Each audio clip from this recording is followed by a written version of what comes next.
Hi guys, ദിലകൻ ഫുട്ബോളിൻ്റെ പുതിയൊരു വീഡിയോയിലേക്ക് എല്ലാവർക്കും സ്വാഗതം. സോ ഇന്ന് നമ്മൾ ഒരു വ്ളോഗാണ് ചെയ്യാൻ പോകുന്നത്. ആൻഡ് ലണ്ടനിലുള്ള ഒരു ജേഴ്സി സ്റ്റോർ, അതായത് റെട്രോ ജേഴ്സികൾ, അതുപോലെ തന്നെ സൈൻഡ് ജേഴ്സികൾ, ഫുട്ബോൾ പ്ലേയേഴ്സിൻ്റെയൊക്കെ സൈൻഡ് ജേഴ്സികളും കിട്ടുന്ന ഒരു സ്ഥലമുണ്ട്. So central ലണ്ടനിലാണ്. സോ എനിക്കിവിടെ നിന്ന് അധികം ദൂരമില്ല. സോ നമുക്ക് അങ്ങോട്ട് പോവാം. Let's go. സോ ഗായ്സ്, നമ്മളിന്ന് ജേഴ്സി സ്റ്റോറിലേക്ക് പോകണേന്ന്. നമുക്ക് ഏകദേശം ഒരു 1 hour അവിടെ നിന്ന് ട്രാവൽ ഉണ്ട്. ട്രെയിൻ വഴി പോകണം. സോ കുറച്ച് വിഷ്വൽസൊക്കെ കാണിക്കാം ട്രെയിൻ വഴി പോകുമ്പോൾ ഉള്ളത്. എന്താ പറയുക, ലെറ്റ്സ് സീ. സോ നമ്മുടെ ട്യൂബ് എത്തി. നമ്മൾ ഇതിനാണ് പോകാൻ പോണത്. സോ ട്യൂബിൻ്റെ അകത്ത് കയറി വീടുകളൊക്കെ കണ്ടില്ലേ, എല്ലാം ഒരേ ഹൈറ്റ് ആയിരിക്കും, ഒരുപോലെ തന്നെ ഇരിക്കും, അകത്ത് മാത്രമേ വ്യത്യാസം ഉണ്ടാവുള്ളൂ. സോ നമ്മളുടെ ട്രെയിനിൽ അത്യാവശ്യം നല്ല ക്രൗഡഡ് ആയിരുന്നു. കാരണം എയർപോർട്ടിൽ നിന്ന് തന്നെ കുറേ പേരുണ്ടായിരുന്നു. വെക്കേഷൻ കഴിഞ്ഞ് വന്നവരും വെക്കേഷൻ വന്നവരൊക്കെ ഉണ്ടായിരുന്നു. സോ അത്യാവശ്യം ക്രൗഡഡ് ആയിരുന്നു.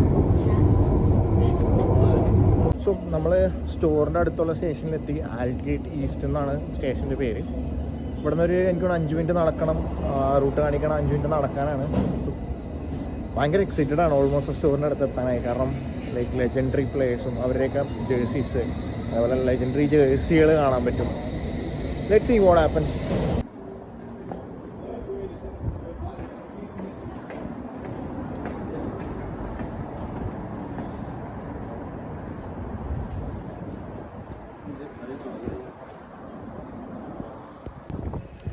ഹായ് ഗൈസ്, നമ്മളപ്പോൾ എന്താ പറയുക, സ്റ്റോറിൻ്റെ അടുത്ത് എത്താനായി. പോകുന്ന ക്ലാസിക് ഷർട്ട്സ് എന്നാണ് സ്റ്റോറിൻ്റെ പേര്. ഏകദേശം എന്താ പറയുക, ഇനിയിപ്പോൾ ഒരു 2 മിനിറ്റ് കൂടെ നടക്കാനുള്ളൂ. ആകാശം മുട്ടണ കുറേ ബിൽഡിങ്ങുകളാണ് ചുറ്റിനുള്ളത്. സോ ചുറ്റും നോക്കിയാൽ കാണാൻ പറ്റും. കണ്ട, ഇത് എത്രത്തോളം നിങ്ങൾക്ക് കാണാൻ പറ്റുമെന്ന് എനിക്കറിയില്ല. പക്ഷേ എല്ലാം ഫുള്ള് ആകാശം മുട്ടണ ബിൽഡിങ്ങുകളാണ്. പിന്നെ കുറച്ച് പഴയ ബിൽഡിങ്സും ഉണ്ട് ഇതിൻ്റെ ഇടയ്ക്ക്. കണ്ട, കാണുന്നതൊക്കെ പഴയ ബിൽഡിങ്ങുകളാണ് ഇപ്പോഴും അവർ കീപ്പ് ചെയ്യണത്.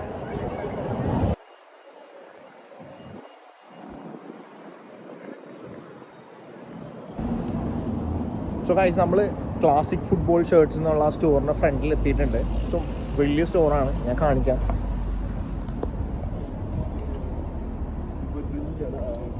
സോ നമ്മൾ സ്റ്റോറിൻ്റെ ഫ്രണ്ടിലെത്തി. സോ സ്റ്റോറിലേക്ക് കയറാൻ പോണേണ്.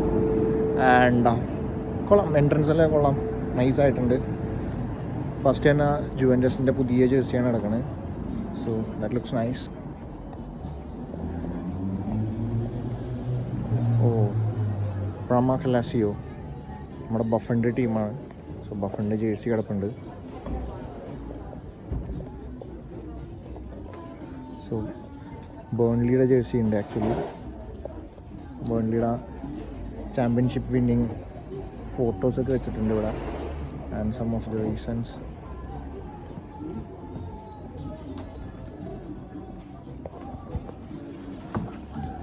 ആൻഡ് ഇത് വുമൺസ് ഫുട്ബോളിൻ്റെ ജേഴ്സികളാണെന്ന് തോന്നുന്നു. വുമൺസ് ഫുട്ബോളിൻ്റെ ജേഴ്സിയാണ്. സോ ലിവർപൂൾ വുമൺസിൻ്റെ ജേഴ്സി ഉണ്ട്. അതിൽ വുമൺസിൻ്റെ എന്തോ ഇതൊക്കെ ഡീറ്റെയിൽസ് എല്ലാം അവിടെ എഴുതി വെച്ചിട്ടുണ്ട്.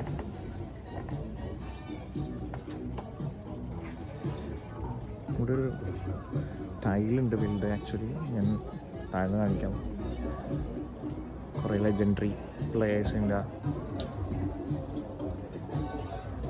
ഒരു ബിഗ് ടൈൽ തന്നെ. And that's huge.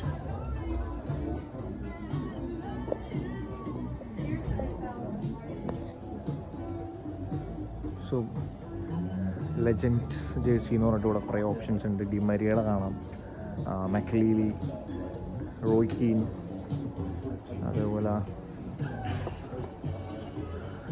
Elber, Eto'o, Cantona, Gareth ബെയിലിൻ്റെ വെയിൽസിൻ്റെ ജേഴ്സി, ഡൊണ്ണറോമയുടെ ഇറ്റാലിയൻ ജേഴ്സി. സോ കുറേ മിനിയേച്ചേഴ്സ് ഉണ്ട് ഇവിടെ.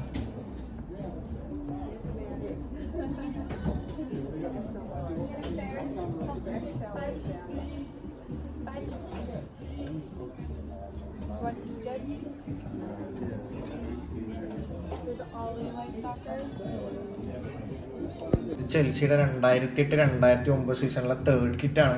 എനിക്ക് കുറേ മെമ്മറീസ് ഉള്ള ജേഴ്സി. കാരണം ഇത് എനിക്ക് ഈ സെയിം ജേഴ്സി ഉണ്ടായിരുന്നു, ബെല്ലാക്കിൻ്റെ അല്ലായിരുന്നു. ഏകദേശം നമ്മുടെ നാട്ടിൽ 9,000 രൂപയ്ക്ക് മേലെ റേറ്റ് വരും ഇതിന്. അത്യാവശ്യം റേറ്റ് ഉണ്ട്. ഇത് സെയിം ടൈമിലുള്ള 2008-2009 സീസണിലെ ബാഴ്സലോണയുടെ എവേ ജേഴ്സി ജെറാർഡ് പിക്കേട്ടാണ് ഇതിൻ്റെ അകത്തുള്ളത്. സെയിം റേറ്റ് തന്നെ ഏകദേശം വന്നിട്ടുണ്ടെന്ന് തോന്നുന്നു ഇതിനും. ഇതൊരു സ്പെഷ്യൽ പ്ലെയർ തന്നെയാണ്, വേറെ ഒന്നുമല്ല. വെസ്റ്റ് ഹാമിൻ്റെ 1995-97 കാലഘട്ടത്തിലെ home kit Frank Lampard, Chelsea ലെജൻഡായിരുന്ന ഫ്രാങ്ക് ലംബാർഡ് ചെൽസിയിൽ വന്നതിന് മുമ്പ് വെസ്റ്റ് ഹാമിലാണ് കളിച്ചിരുന്നത്. ആ സമയത്തുള്ള വെസ്റ്റ് ഹാമിൻ്റെ ഫ്രാങ്ക് ലംബാർഡിൻ്റെ ജേഴ്സിയാണ്. ലൈക്ക് അടിപൊളി ജേഴ്സിയായിരുന്നു ഇത്.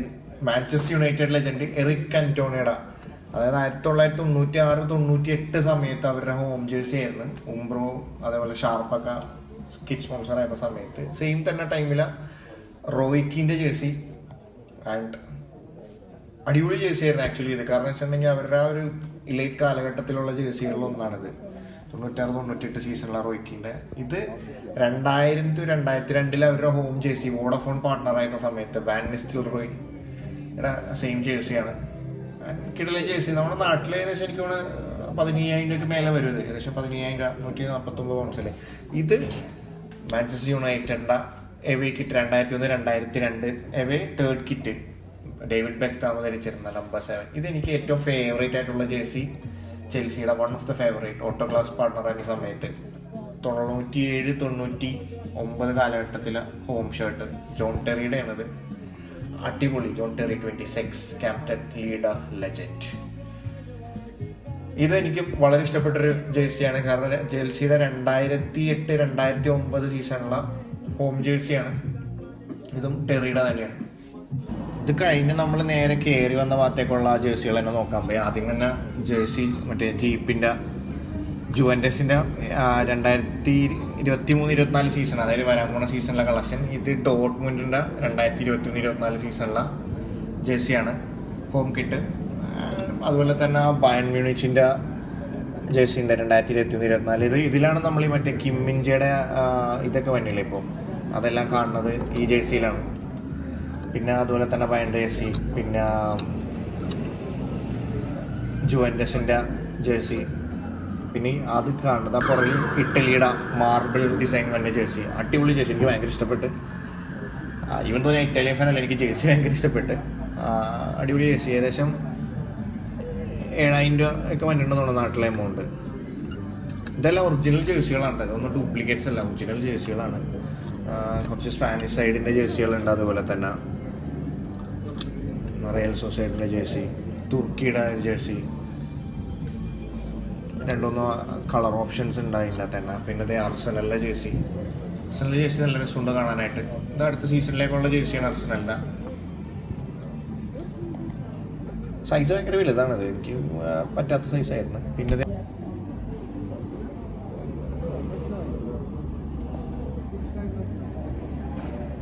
അതേപോലെ തന്നെ AC മിലാൻ്റെ 2023-24 സീസണിലെ ഹോം കിറ്റ്. ഇതിട്ടിട്ടാണ് നമ്മളെ പഴയ സൈനിങ്സും കാണുന്നത്. റൂബൻ ലോഫ്റ്റസ്-ചീക്ക് അതേപോലെ പുലിസിച്ചിൻ്റെ സൈനിങ്ങിനൊക്കെ ഇതേ കാണുന്നത്. ഇത് അവിടെ ഒരു വാൾ ഉണ്ടായിരുന്നു ആക്ച്വലി.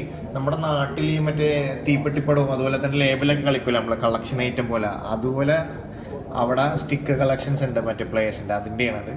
ഇത് അവരുടെ ക്ലാസിക് ഫുട്ബോൾ ഷർട്ട്സിൻ്റെ ഹിസ്റ്ററി കാണിക്കണ ഒരു വാൾ ഉണ്ടായിരുന്നു. അതിനകത്തുള്ള ക്ലാസിക് ഫുട്ബോൾ ഷർട്ട്സ് എന്ന് വെച്ചിട്ടുണ്ടെങ്കിൽ 2 ഫ്രണ്ട്സ് സ്റ്റാർട്ട് ചെയ്തതാണ്. ആൻഡ് അവർ കോളേജിൽ യൂണിവേഴ്സിറ്റി പഠിക്കുന്ന കാലഘട്ടത്തിൽ അവരുടെ സ്വന്തം റൂമിൽ സ്റ്റാർട്ട് ചെയ്ത, അവർ താമസിച്ചിരുന്ന റൂമിലൊരു ബിസിനസ് പോലെ സ്റ്റാർട്ട് ചെയ്തതാണ്. ഇപ്പോൾ ഭയങ്കര വലിയ ബിസിനസ്സാണ്. ഇവർ ബേൺലിയുടെ kid sponsor classic football shirts എന്ന് പറഞ്ഞാൽ ഇവർ ഈ സ്റ്റോറും അല്ലെങ്കിൽ ഈ കമ്പനിയാണ് ഇപ്പോൾ അവരുടെ കിഡ് സ്പോൺസർ.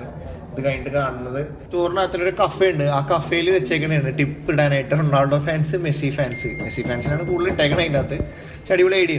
പിന്നെ ഇത് നമ്മൾ അവിടെ വേറൊരു വാളുണ്ട്. ആ വാളിൽ ബേൺലിയുടെ ക്ലാസിക് ഫുട്ബോൾ ഷർട്ട്സാണ് ബേൺലിയുടെ ഷർട്ട് സ്പോൺസേഴ്സ്. അപ്പോൾ അതിൻ്റെ ഒരു വാളാണ്, അതിൻ്റെ ഫോട്ടോയും ആ ജേഴ്സിയും അവിടെ വെച്ചിട്ടുള്ളത്. അവരൊരു അച്ചീവ്മെൻ്റ് ആയിട്ട് അവർ കണക്കാക്കിയിട്ട് ചെയ്തേക്കണേണ്. സോ 1991-92 അവരുടെ ടൈറ്റിൽ വിന്നിങ് ആ ഒരു സീസണിൻ്റെ ഇത് ഓർമ്മിപ്പിച്ചിട്ടാണ് ആ കിറ്റ് ചെയ്തേക്കുന്നത്. ഇത് നമ്മുടെ ഫൈനലി സൈൻഡ് ജേഴ്സികളുടെ വാളാണ്. റൊണാൾഡോടെയാണ് ആദ്യം തന്നെ ഉള്ളത്. സോ ക്രിസ്ത്യാനോ റൊണാൾഡോയുടെ നമ്പർ 7 ജേഴ്സി സൈൻ ചെയ്തത് കാണാം. അതുപോലെ തന്നെ icons.com ഇവരുടെ ഒരു സൈറ്റാണ് ഇത് ചെയ്യുന്നത്. അതായത് ഈ സൈൻഡ് ജേഴ്സീസ് വിൽക്കണ ഒരു സൈറ്റാണ്. Signed by Cristiano Ronaldo. ഒരു ഫോട്ടോ ഉണ്ട്, 2 ഫോട്ടോ ക്രിസ്ത്യാനോയുടെ. സോ റിട്ടേൺ ആയിട്ടുള്ള, അതായത് 2021-22 സീസണിൽ റൊണാൾഡോ യുണൈറ്റിലേക്ക് തിരിച്ചു വന്ന സമയത്തുള്ള ജേഴ്സിയാണ്. 1300 പൗണ്ട്സ്, ഏകദേശം നാട്ടിൽ 1,30,000 വില വരും. ഇത് റയൽ മാഡ്രിഡിൻ്റെ ലുക്ക മോഡ്രിച്ചും ഗാരറ്റ് ബെയിലും സൈൻ ചെയ്തിട്ടുള്ള ജേഴ്സിയാണ്. രണ്ടുപേരെ ഫോട്ടോ ഉണ്ട്. ആൻഡ് അടിപൊളി ഐറ്റം. 450 പൗണ്ട്സ്, 45,000 രൂപ. ഇത് നമ്മുടെ സാക്ഷാൽ ലയണൽ മെസ്സിയുടെ പാരീസ് സെന്റ് ജർമ്മനിലെ ഫസ്റ്റ് സീസണിൽ 2021-22 സീസണിൽ കളിച്ച സമയത്തുള്ള ജേഴ്സി. അന്ന് 30 നമ്പർ ആയിട്ടിരുന്നു, അന്ന് നെയ്മർ ആയിരുന്നു 10 നമ്പർ. സോ ആ സമയത്തുള്ള ജേഴ്സിയാണ്. അടിപൊളി, ഒന്നും പറയാനില്ല. കാരണം ഏകദേശം 1,050 പൗണ്ട്സ്, 1,15,000 രൂപ വരും നമ്മുടെ നാട്ടിലെ പൈസ. മെസ്സിയുടെ സിഗ്നേച്ചർ കാണാം. ഇത് ക്രിസ്ത്യൻ പുലിസിച്ചിൻ്റെ, ചെൽസിയുടെ പ്ലെയർ ആയിരുന്ന ക്രിസ്ത്യൻ പുലിസിച്ച്. ആയിരുന്നെന്ന് പറഞ്ഞാൽ ഇപ്പം AC മിലാനിലാണല്ലോ, അതുകൊണ്ടാണ് ആയിരുന്നെന്ന് പറയണത്. സോ ചെൽസിയുടെ അവേ കിറ്റാണ് അത് ആക്ച്വലി. ആ കിറ്റിലുള്ള വെസ്റ്റ് ഹാമിനെതിരെയുള്ള മത്സരമായിരുന്നു. ആ മത്സരത്തിൽ ഇതാണ് തേർഡ് കിറ്റ് ചെൽസിയുടെ. ഏകദേശം 80,000 രൂപ മേലെ വരും. അത് കഴിഞ്ഞിട്ട് കണ്ടത് ടോട്ടൻഹാമിൻ്റെ ഹ്യൂമിൻ ഹ്യൂമിൻ സോൺ രണ്ടും പറയാം. സോ അവർ മറ്റേ ബൾബൊക്കെ അതിൻ്റെ സൈഡിൽ കൂടെയാണ് പോയേക്കണം. അതുകൊണ്ട് തന്നെ ഏകദേശം 400 പൗണ്ടാണ്, 40,000 രൂപ വരും 2021-22 ടോട്ടൻഹാം ഹോട്ട്സ്പേഴ്സിൻ്റെ സീസണിൽ.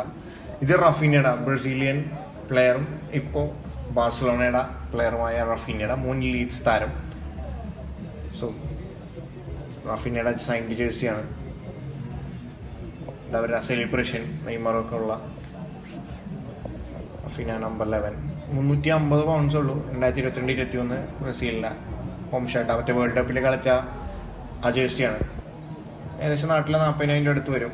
ഇത് ഇയാൻ റൈറ്റിൻ്റെ, അർസണലിലെ ലെജൻഡ് ആയിട്ടുള്ള ഇയാൻ റൈറ്റിൻ്റെ ജേഴ്സിയാണ്. 93-94 സീസണിലുള്ളത്. പക്ഷെ ഇത് അവർ ആക്ച്വലി അവിടെ വിൽക്കാൻ വെച്ചേക്കണല്ലേ, ഇത് അവരവിടെ ഒരു ട്രൈബ്യൂട്ടായിട്ട് വെച്ചേക്കണാണ്. സോ അവർക്ക് കുറേയധികം സപ്പോർട്ട് കൊടുത്തിട്ടുള്ള ഒരു പ്ലെയറാണ് ഇയാൻ റൈറ്റ്. അതുകൊണ്ടാണ് അവർ ആ ട്രൈബ്യൂട്ട് പോലെ. അതുപോലെ അവരുടെ ഹിസ്റ്ററിയിലൊക്കെ ഇയാൻ റൈറ്റിനെ പറ്റി കാണിച്ചിട്ടുണ്ട്. പിന്നെ അവിടെ സൈഡിലൊരു ഗെയിമിംഗ് വാളും അതേപോലെ തന്നെ ഗെയിമിംഗ് പ്ലേ സ്റ്റേഷനൊക്കെ, പഴയ പ്ലേ സ്റ്റേഷനൊക്കെ വെച്ചിട്ടുണ്ട് കേട്ടോ. പ്ലേ സ്റ്റേഷൻ 1ഉം 2 ഒക്കെ ഉണ്ട്. അതുപോലെ Xbox ഉണ്ട്. സോ ഓരോ ഗെയിം സീഡികളാണ്. പ്രോ എവല്യൂഷൻ സോക്കറിൻ്റെ ഉണ്ട്. സോ ഈ ഗെയിമിംഗ് കൂടുതൽ കളിക്കുന്ന ആൾക്കാർക്കൊക്കെ കുറേ റിലേറ്റ് ചെയ്യാൻ പറ്റിയ കുറേ ഡിസ്കുകളാണ് ഇത് ആക്ച്വലി. ലൈക്ക് ലെജൻഡറി വൺസ് എന്ന് തന്നെ പറയാം. കാരണം കുട്ടിക്കാലം വളരെ മനോഹരമാക്കിയ ഒരു കാലഘട്ടത്തിലുള്ള CD കളാണ് ഇതെല്ലാം. നമുക്ക് പ്ലേ സ്റ്റേഷനിലും Xboxിലൊക്കെ കളിച്ചിട്ടുള്ളത്. PES 2013 കളിച്ചിട്ടുണ്ട്. സോ PES 2012, അതുപോലെ തന്നെ PES 2009 കളിച്ചിട്ടുണ്ട്. PC കളിച്ചിട്ടുണ്ട് ചെറുപ്പത്തിൽ. സോ അവിടെ വേൾഡ് കപ്പ് ഉണ്ടായിരുന്നു, അതിൻ്റെ ഒരു മോഡലാണ് ഉണ്ടായിരുന്നത്. പക്ഷേ സാധനം കൊള്ളായിരുന്നു, അടിപൊളിയായിരുന്നു. അതിൻ്റെ സൈഡിൽ തന്നെ എൻസോ ഫെർണാണ്ടസിൻ്റെ ചാമ്പ്യൻസ് ജേണൽ എന്ന് പറഞ്ഞിട്ട്, ചാമ്പ്യൻസ് ജേണൽ ഒരു മാഗസീൻ പോലത്തെ ഇത് ചെയ്യണതാണ്. അതിൻ്റെ ഇത് ഉണ്ടായിരുന്നു. വേൾഡ് കപ്പ് പിടിച്ച് കയ്യിലൊക്കെ പിടിച്ച് വയ്ക്കുക. അത്യാവശ്യം നല്ല വെയിറ്റ് ഉണ്ടായിരുന്നു സാധനത്തിന്. കാണുന്നതിലല്ല, കുറച്ച് വെയിറ്റ് ഉണ്ടായിരുന്നു. ഫൈനലി വേൾഡ് കപ്പ് ഹോൾഡ് ചെയ്തെന്നുള്ളൊരു ഫീലിങ്ങിൽ തിരിച്ചവിടെ തന്നെ ഞാൻ വെച്ച്. ഇതവിടെ ഒരു വാളിൽ ബുക്ക് പോലെ സെറ്റാക്കിയിട്ട് വലിയ ഹൈറ്റിൽ ബുക്ക്ലെറ്റ് പോലെ സെറ്റ് ചെയ്തിട്ടുണ്ടായിരുന്നു. അതായത് ഒന്നുമല്ല, പോസ്റ്റേഴ്സാണ്. നമുക്ക് ഫ്രെയിം ചെയ്തൊക്കെ വെക്കാൻ പറ്റുന്ന ടൈപ്പ് പോസ്റ്റേഴ്സാണ്. കൊണഗേറോ, ദ്രൊഗ്ബ, അതേപോലെ തന്നെ ബെക്കാം, പിന്നെ ജെറാഡ്, ക്രിസ്ത്യാനോടെയൊക്കെ ഉണ്ടായിരുന്നു. സോ കുറച്ച് കഷ്ടപ്പെട്ടിട്ടാണ് ഇത് എടുത്തത്. കാരണം ഇത് തല തിരിഞ്ഞാണ് ഇരുന്നിരുന്നത്. കഷ്ടപ്പെട്ടിട്ടാണ് ഫോട്ടോ എടുത്തത് ഞാൻ ആക്ച്വലി. യെസ് ഗൈസ്, സോ അതാണ് ഫസ്റ്റത്തെ വ്ളോഗിൻ്റെ അവസ്ഥ. എനിക്കറിയാം കുറേ മിസ്റ്റേക്കുകൾ ഉണ്ട് ഇതിനകത്ത്. കാരണം ഞാനാണെന്നുണ്ടെങ്കിൽ ഈ ക്യാമറ എങ്ങനെ പിടിക്കണം, ഫോൺ എങ്ങനെ കൊണ്ടുപോകണം എന്നുള്ള കുറേ അറിയാത്ത കാര്യങ്ങൾ നമ്മൾ പുതുതായിട്ട് ചെയ്യണതാണല്ലോ. അപ്പോൾ അത് ഇങ്ങനെ പഠിച്ചു വന്നു. പക്ഷേ ഇപ്പോൾ കുറേയൊക്കെ പഠിച്ച് ഇത് ചെയ്തതോടുകൂടി കുറേ പഠിച്ച്. സോ അടുത്ത വ്ളോഗ് എന്തായാലും അടിപൊളിയാക്കാം. ഇനി നമ്മൾ പല സ്ഥലങ്ങളിലും പോകുന്നുണ്ട്. ഫുട്ബോൾ ഫാൻ എന്നുള്ള രീതിക്ക് നമുക്ക് കണ്ടാൽ അനുഭവം ഷെയർ ചെയ്യാൻ പറ്റിയ രീതിക്കുള്ള കുറച്ച് സ്ഥലങ്ങളിൽ ഞാൻ പോകാൻ ഉദ്ദേശിക്കുന്നുണ്ട്. സോ നിങ്ങൾ നിങ്ങളുടെ അഭിപ്രായങ്ങൾ രേഖപ്പെടുത്തുക. എസ്പെഷ്യലി കാരണം എന്ന് വെച്ചിട്ടുണ്ടെങ്കിൽ മോശം അഭിപ്രായമാണെങ്കിൽ അതും പറയാം. കാരണം എന്നാലും എനിക്ക് ഇമ്പ്രൂവ് ചെയ്യാൻ പറ്റുള്ളൂ. അതുപോലെ തന്നെ നല്ല അഭിപ്രായങ്ങളുണ്ടെങ്കിൽ അതും പറയാം. സോ സപ്പോർട്ട് ചെയ്യുക, ലൈക്ക് ചെയ്യുക, സബ്സ്ക്രൈബ് ചെയ്യുക. That's it. Signing off my from Dilakan football.